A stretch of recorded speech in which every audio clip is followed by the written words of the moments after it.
Christian parenting. When we jumped into homeschool all those many years ago, we jumped straight into it with a full quote-unquote classroom.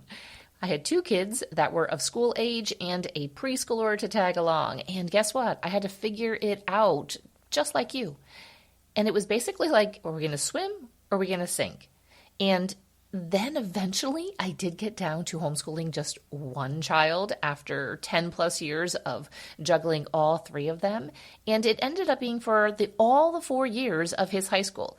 The original plan was I thought it would be for 3 years from his 10th, 11th, and 12th grade. But his older brother, they are 3 years apart, and I graduated his older brother a year early. And then suddenly, it was just he and I, sitting there, looking at each other. He was 9th grade, so what would that be, like 14 or something, looking at me, and I was like, hey, it's just you and I. And he was like, yeah, great.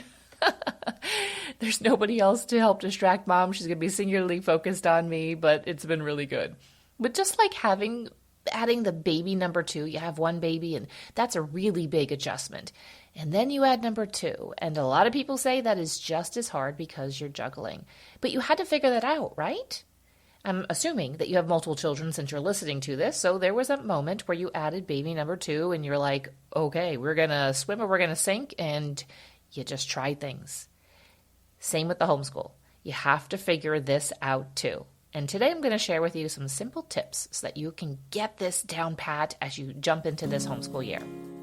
Welcome to Little by Little Homeschool Podcast. I am Lee Nguyen, and like I mentioned earlier, we had those high school years with that one, and that one that I mentioned in the intro there, he is now graduated. We finished up with his homeschool this past spring, and this is officially my first summer where I am not planning for a homeschool year.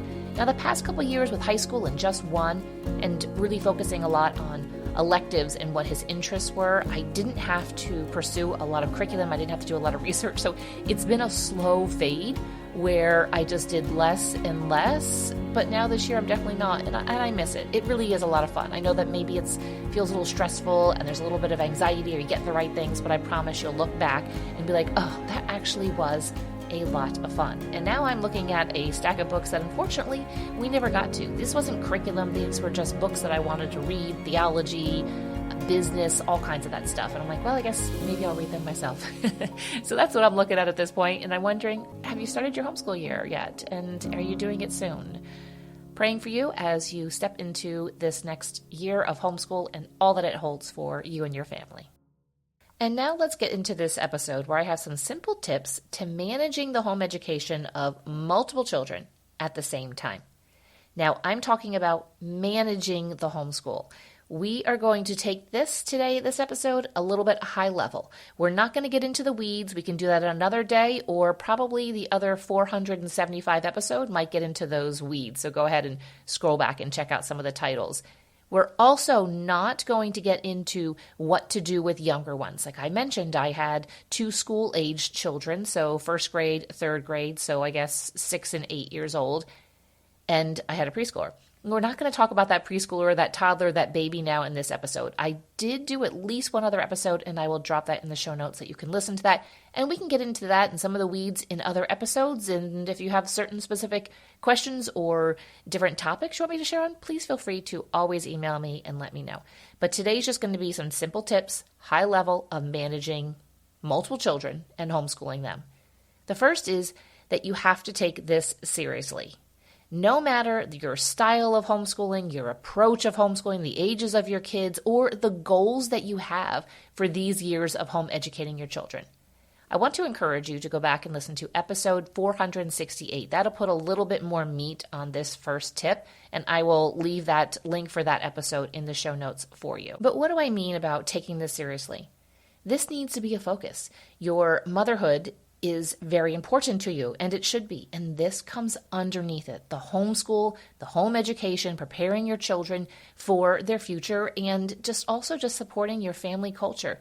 This is important. Take it seriously. That does not mean that you have to become a drill sergeant and you have to become very serious at all moments. That is absolutely not what I'm saying. Take it seriously that you're going to have fun even with your kids. Take it seriously that you are going to prepare for the homeschool year. You are doing that research. If maybe there's some last minute curriculum you haven't gotten, or guess what?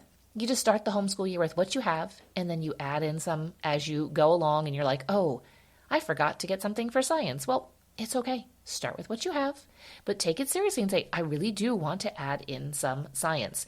So managing multiple kids is like you're saying, you know what? It's not a problem. The kids are not a problem in any way. It might be a slight challenge. I remember some years it being a great challenge, but I like to look at it as a good thing of a challenge of how can I give each of these children individually and us as a family just all that God has for us that I physically, mentally, emotionally can give them at this point. We're going to miss things. There's going to be gaps. There's always gaps. You had gaps in your education, and guess what? You turned out absolutely fine. And there's physically no possible way not to have a gap in something. Even if you have a child that is so focused on history or so focused on science or math, and that's the thing that they want to do all the time, and all their spare time is just that one subject. They do it in their own free time. They like to just make up math problems or have you make up math problems or play games that have to do with math. There's still going to be a little bit of something somewhere, and they're not going to know until maybe they're older, and guess what? They'll say, oh, I don't recall learning that, or I don't think I learned that, and guess what they'll do? They'll go and learn it. They'll be fine. But take this seriously, the home education, and I promise you, if you take it seriously, you will figure out a solution. Number 2, you have to have a plan. Now, listen, it doesn't mean that you have to be nitty-gritty. That doesn't mean that if you are maybe more of a type B mom that you have to become a type A mom. You're fine to remain as you are as long as it is not a hindrance or a stumbling block to your kids and you're not using it as an excuse to not plan. And even those that are planners, we can become so hyper-fixated. Can you hear that I said we? That's me. So hyper-fixated on the plan that we forget the child right in front of us and we don't adjust and we are not willing to be flexible. We become a tyrant. We become just, a taskmaster. We have to get these things done and stick on plan. I do think that overall goals for your homeschool or for the homeschool year, or as I've mentioned in a recent episode between now and Christmas, just having overall goals, that is enough. It's enough, and then have some ideas of how to execute the idea. So you could have overall goals for your homeschool and then have ideas on how can you execute that on a daily basis. Because if you have these pie-in-the-sky goals and no way of actually accomplishing them, then why even have these goals? Let's break down those pie-in-the-sky goals and let's put them into some categories. Let's put them into some steps. And maybe you want a child that is very well versed in, let's just say you like to take nature hikes and you want them to be able to, or maybe your goal is to go backpacking with your family and you want them to be able to possibly lead your family sometime. You just don't say, okay, you're leading us on this backpacking adventure for a week. You wouldn't go and do that to your child, even if they are 15, 16 years old. No, you've been preparing them. There are ways. They first go with you, and maybe they're completely clueless as to everything, and you're explaining why you're packing things and how you're packing things. And over the course of different backpacking trips, your child then becomes more proficient, and eventually they're packing their own thing. And eventually then maybe they're coordinating, and you say, you give them, I love the All Trails app. You give them the All Trails app and say, where do you want to go? What do you want to do? And, overnight backpacking, you're not going to find me doing that. I'm just going to put that out there right there. I like Airbnbs. I like glamping maybe. That's my style. But there are many who enjoy that. My daughter enjoys doing that. Sometimes I look at her, I'm like, where did you come from? But there's a whole story behind why she likes the things that she likes. And that's just her personality and what she's leaned towards, but things that we were able to expose her to as she was growing up. But having an idea how to execute it on a daily basis is really important. My saving grace through the homeschooling years was that I would sit down on Sunday and I would plan out the week ahead, understanding what maybe we had going on that week. Were there dentist appointments that week? Did we have a quiet week? There were some seasons where we did like a gym class with our friends and we would use our church, and it wasn't every week, I don't think. But let's just use that for example. Maybe it's every other week, or maybe it's a get together that's once a month, and that's coming up this coming week as you are sitting down and planning. So you look at reality and then create a plan for that week based upon reality, understanding that maybe one of those days kid wakes up sick, or who knows, the power goes out at night and everybody sleeps in longer, or the power goes out and everybody's up early because the air conditioning shut off and everybody's getting hot. Who knows?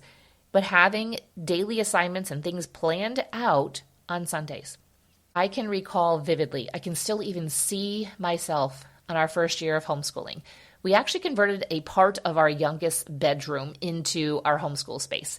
I had a friend who had a table that she didn't want anymore, and so it was kind of like a little extra dining room table that we put in there, and she had some shelves, and then just pieced together some things. Basically, he was young enough that he'd never played in his room. This room was right there. We had a Cape Cod, so it was right there near the main living area, so really easy to access.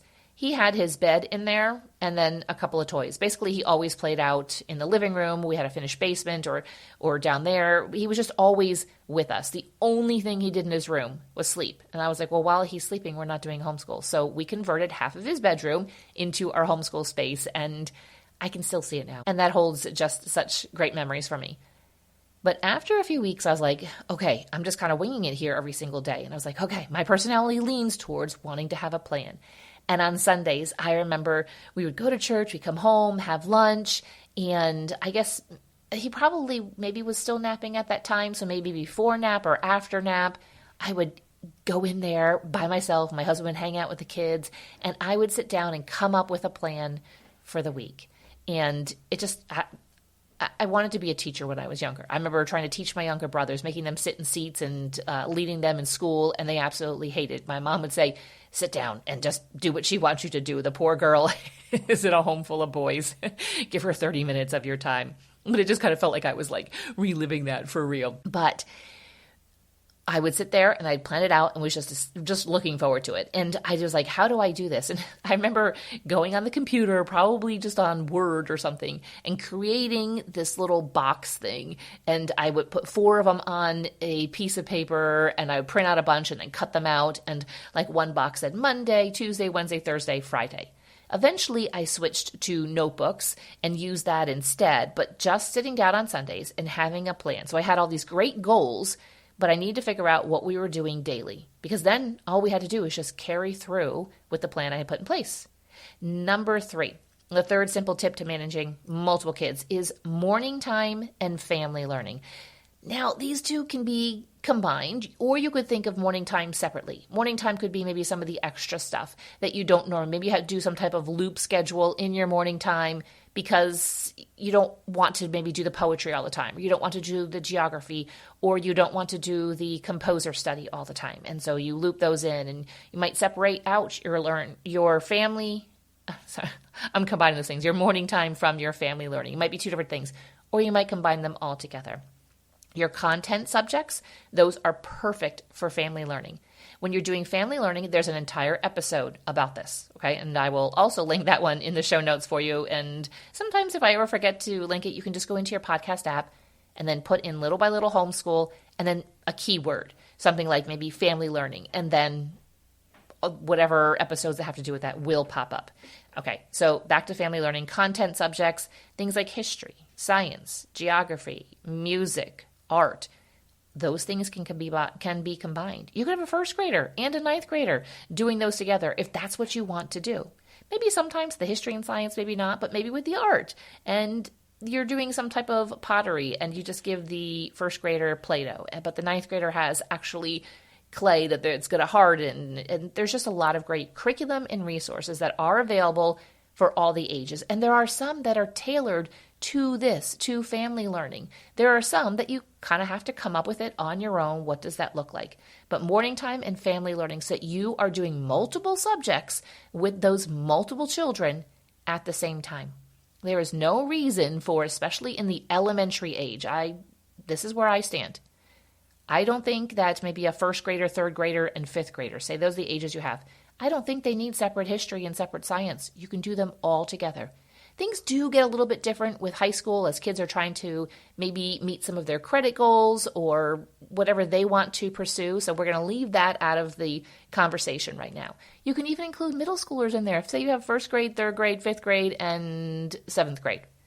you can still all do that science and history together. You would just add and maybe bulk up a little bit more for the older kids than for the younger. My fourth tip, and then I have one more for you, is to become flexible if you are not flexible, but also learn to kind of bounce around and be able to meet the needs of your kids. Okay, so let's start with the first one, being flexible. Understanding that maybe the order of the day might be a little bit different than what you had hoped and that what you had envisioned or what you were planning for it to be. And then the learning to bounce around. Or, I'm going to add this, there are some moms and there are some seasons and some years where maybe it's better for you to just to focus on one child for all their independent subjects until you are done with those lessons. Maybe that takes 15 minutes, maybe it takes 30 or 45 minutes, and then you go to the next child, and then the next child. I don't know how many kids you have. That is definitely an option. Or the approach that I took was I bounced around with the different kids. We would start off with our morning time and our family learning, and then after that was the independent subjects. Sometimes it required a lesson from me, and sometimes it did not. Say if maybe the math required a lesson and everybody else was doing independent stuff, I would take that child somewhere else, or we would sit and talk so that we were not a distraction for the other ones that were trying to work on their independent subjects. Some days there was multiple math lessons to do in a day, and I found that for my kids, they typically wanted to do their math first because they wanted to get it done with. I don't know why. They were all really good at math, but for some reason they wanted to do it first to get it done, and then they were fine with all the other subjects and however it kind of landed. So I remember there being many years of having 3 different math lessons to give, and I would just, boom, boom, boom, do them right after another, and maybe set up 2 of them with just the independent section, a review section of math, and do the lesson with the one. And then that one would go on and do their work, do the problems and stuff, and then jump to the next one, and then jump to the next one. Really important, though, is as the homeschool mom to stay focused during this time. Don't answer the phone. You don't need to check Instagram. Everybody out on social media is absolutely fine without you. I promise.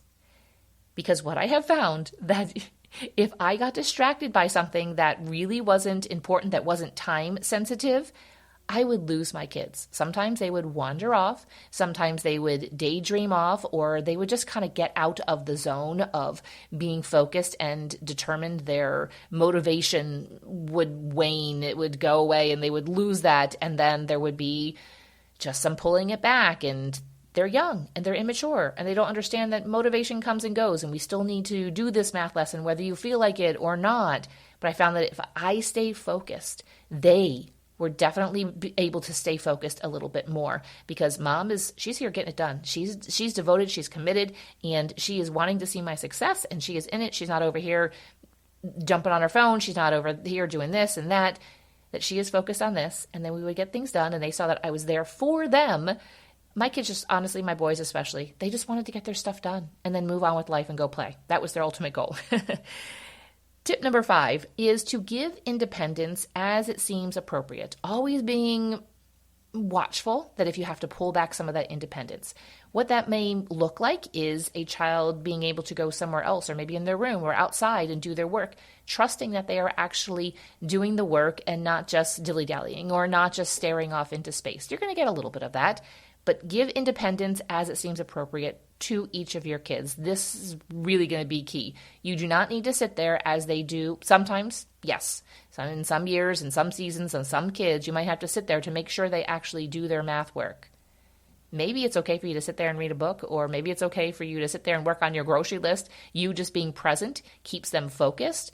But as they get older, then you'll notice, okay, maybe I don't have to sit here and do my grocery list. They will just do it on their own and show me their work when they're done. And those are my 5 simple tips. Those really, they come from my own experience, and they've really helped me out. If you are searching for some help as you start this homeschool year and you're just like, I need a little bit more. I need to get more into the weeds of this. Like I mentioned earlier, we weren't getting into the weeds, but if you want to get into the weeds with me, your Homeschool Blueprint is going to be the resource that's going to help you with that. And I am always here to add a little bit more bulk to it. If you're in your homeschool blueprint and you have further questions, please reach out. Let me know, and I would be more than happy to kind of put a little bit more meat on those bones for you. But if you're just like, okay, I have multiple kids, or I have a single child, or who knows, whatever the situation is, curriculum, you don't have goals, you don't have a vision, you don't know what this actually looks like.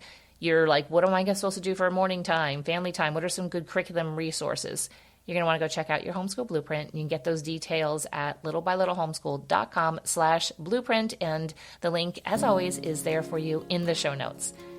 Have a great day, and I'm praying for you as you are about to, or you are getting into this homeschool year. It's going to be a good one, I promise.